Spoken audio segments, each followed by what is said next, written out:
welcome back, guitarists. Today we're going to be working on a duet today, and it's called Au Clair de la Lune. So what is a duet? A duet is a song where two people play a melody at the same time. Okay, so in this case, you can see here we have a part one and a part two. And then we actually have a third part that they don't talk about, and that's somebody who plays the chords. Now, the cool thing about this is that the way that these melodies are kind of indicated, it's kind of implied about the chords. You know, for the first time we have kind of that filling out of that sound, meaning that when we have that first C chord, we have not only just the note C happening in part one, but we have an E happening. And if you were to play the chord C, those are two very important notes of that chord.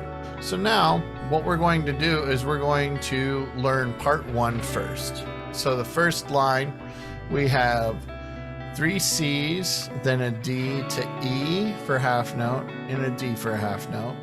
And then we have C, E, D, D, C. Okay? Let's go ahead and play that together. Here we are.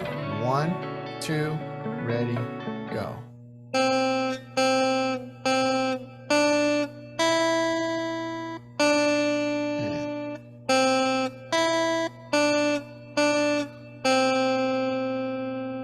All right. So now, if we look at the next line, it's the exact same melody. Okay? So then let's look at the third line. The third line, we have 4 Ds and then 2 half note A's. And then we have a descending scale going from D to G by going D, C, B, A, G. Okay, so let's just play the third line by itself. Here we are. 1, 2, ready, go. D, D, D, D to A, D, C, B, A, G. All right. So now let's look at the last line. Well, it's exactly the same as the first and second.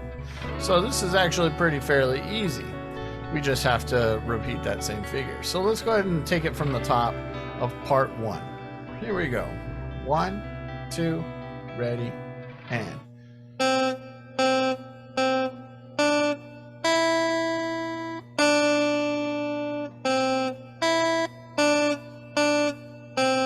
2, 3, 4.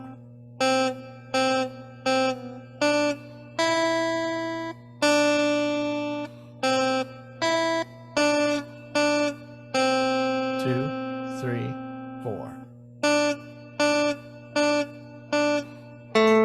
2, 4. 2, 3, 4.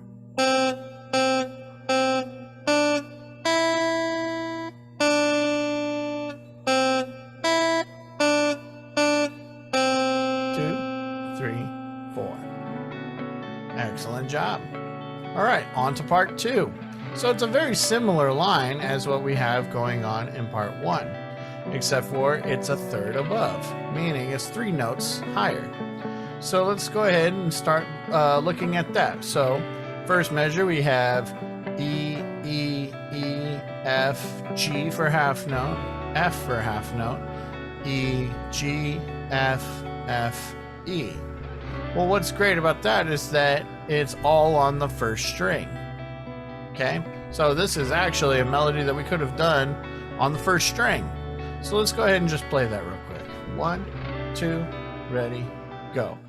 E, E, E, F, G, F, E, G, F, F, E. Okay? And if you look, just like in line 1, or in part 1, that's the same as what we have going on in the first stanza. So we can go ahead and skip that because we know how that goes. We just played it. So let's go to the third stanza of part 2. And we have 3 A's, then a B, then 2 C half notes, and then A, B, C, B. Okay? Let's go ahead and play that line by itself. 1, 2, ready, go. A, B, C, and C, and A, B, C, B, 2, 3, 4. Now we have to make sure that when we're playing on that third measure that we play 2 A's. Sometimes I've seen people want to play an upward scale, especially after they've played part 1. They just immediately want to go A, B, C. We have to make sure that we play 2 of those A's, and then we can go B, C, B. Okay, let's play that third line one more time. 1, 2, ready, go. A, B, C, and B, and A, B, C, B, 2, 3, 4. And then the last line is exactly the same as lines 1 and 2. So let's go ahead and play it from the top. Here we are. This is part 2. 1, 2, ready, go. E, F, G, and F, and E, G, F, E, 2, 3, next line. E,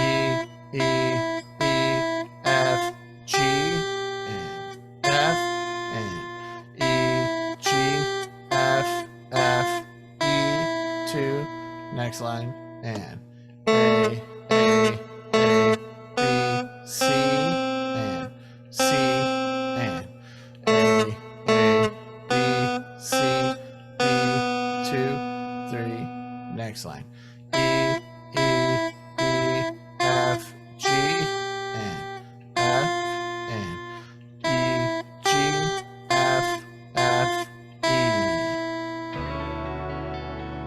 Now, I encourage you to practice that, especially if you're playing part 2, that in between lines 2 and 3 that get that jump. If you need to look at your finger to get that A and look at your hand real quick, I would do it while you're holding that whole note. So if I were to, for example, if I were playing measure 3 of the second stanza of part 2, I would go E, G, F, F, E.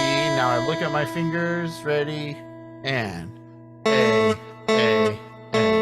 So you have plenty of time when you're holding that note to look down at where your thumb is and where your middle finger needs to go for playing that A in the 2nd fret of the 3rd string after you played that open E. So it's about practicing in time is really important because you want to be able to hear that pulse in your head and get used to that timing. And this is how we can kind of better prepare ourselves rather than waiting to the last second to try to make that change. As soon as you hit that E, you can look down and prepare yourself for that next beat. Okay? So I encourage you to give that quite a few tries and get it so that it becomes really natural, and because it's going to be a useful technique moving forward. Okay? And finally, we have the chords for this. And if you look through, just like Yankee Doodle, we want to have the strumming patterns as half notes. So we start with C.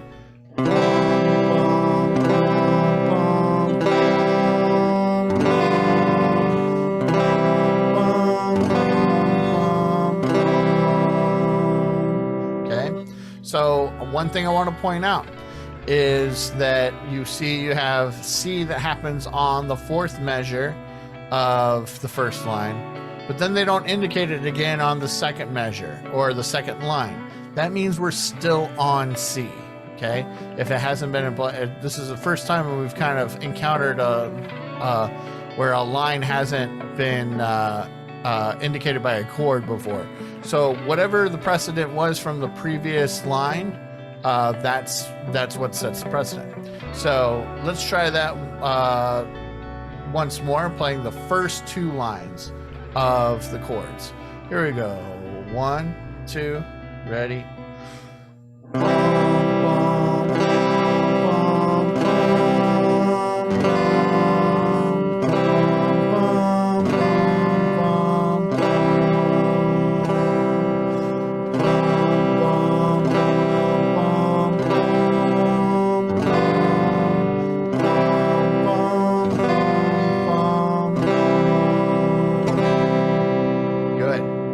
And then we go on to the third line, and that's D7. The trick from going from C to D7 is this. You want to keep your first finger where it is on C, which is first fret, second string, okay? And then what you're going to do is you're going to take your middle finger, and it's going to go down one string from where it is onto the third string of the second fret.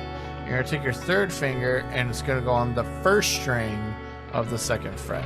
So what's going to happen is you're going to make this little triangle or a little arrow that points from your first finger toward your headstock, okay?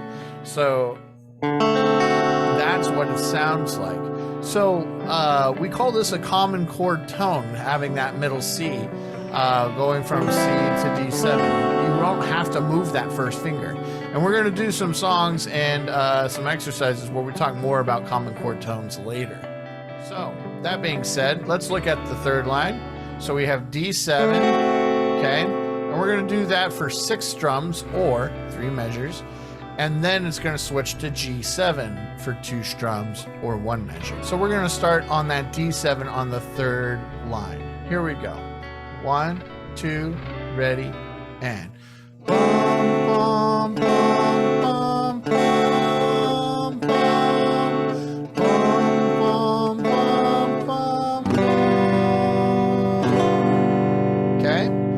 Let's try that one more time, starting on that D7.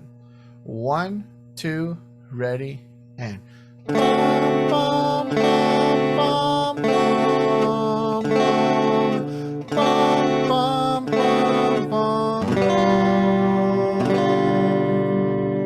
Okay, the last line is exactly the same as what we have in the first and second measures, just like the melodies. So let's just finish it out. 2, ready, and...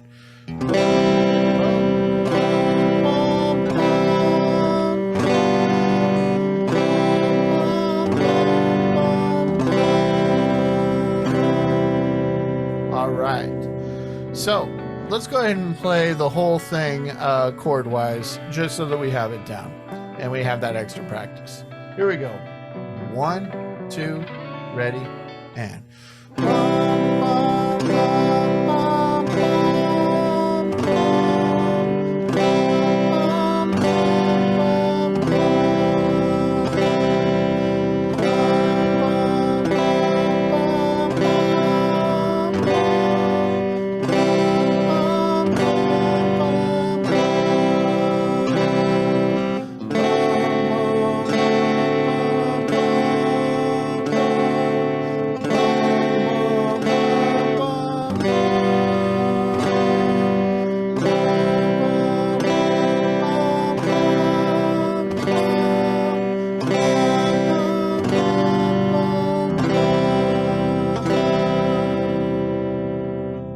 Great job.